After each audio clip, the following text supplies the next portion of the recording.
Welcome to the channel. My name is Matthias. Today we're going to talk about the X-Men Prime one-shot. It came out in 1995. It was written by Scott Lobdell and Fabian Nicieza, and it sort of sets up the status quo on the mutant side of the Marvel Universe post Age of Apocalypse. So without further ado, let's get into it. And the story actually starts off with Wolverine. Ever since Fatal Attractions, where he had lost his adamantium, Wolverine has been reverting back to a more feral, animalistic state.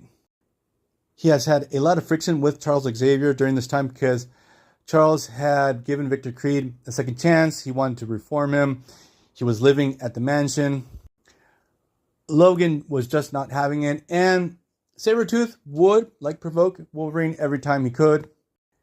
And right before the time stream broke for the Age of Apocalypse, Wolverine was locked in battle with Sabretooth. He had popped his claws into Sabretooth's brain, and he had reverted back into more of a childlike state. So this issue actually starts off with Wolverine. He's not living in the mansion. He's living out in the woods nearby. We have Jean Grey trying to find him, but the thing is that Wolverine just doesn't want to deal with anyone.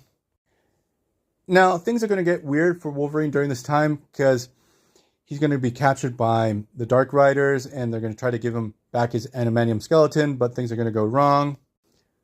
This will lead to Wolverine becoming more animalistic, and he's going to look like a hairy caveman with no nose. And he's going to rock a red bandana. That particular era, at least for me, was not my cup of tea. Then we get X-Factor.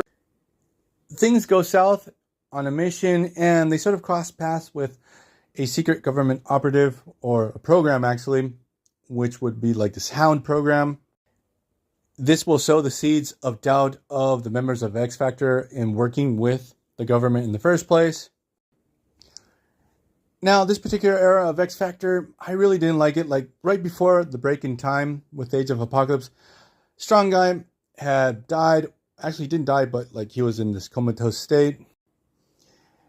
We are going to have Alex Summers sort of go crazy, and he's going to go AWOL.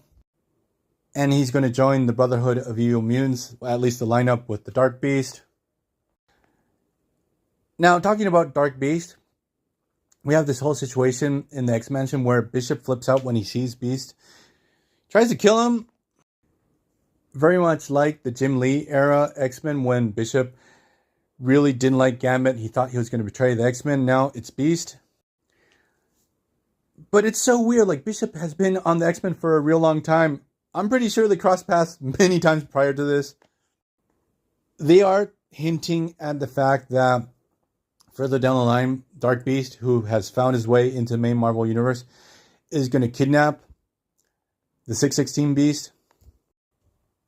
And he's going to take his place on the team, and he's going to be the one that betrays the X-Men to Onslaught. Now, in general, Dark Beast as a character, he's fascinating. He's going to be retconned into X-Men's past. He's going to be the one that created the Morlocks. During this time, Dark Beast is going to be the one behind this group of Morlock terrorists that the leader is Marrow. And this is another character that's going to have a fascinating evolution during this era of X-Men. She's going to start off, obviously, more as a villain. She's going to pop up in the X-Men series, in Generation X, in the Cable Run too. But she's going to join the X-Men, and her whole redemption arc in the X-Men is going to be pretty good.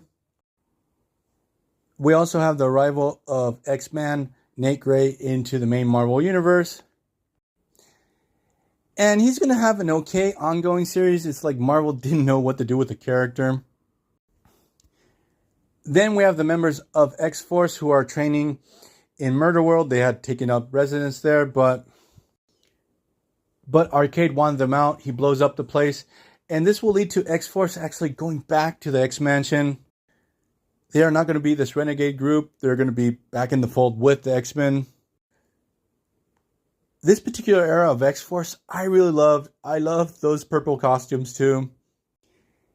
It was 90s in a really cool way. It doesn't feel dated. It had some fantastic art. It really stood out by Adam Paulina. Then we also discover that Sugar Man has found his way into the main Marvel Universe. And they're going to retcon the lore to Genosha. He's going to be like the main one responsible for the Mutate program. This is going to take place in the Cable series. And last but not least, we have the Acolytes. They're out in space in Avalon, and they find this mutant encased in ice floating out in space.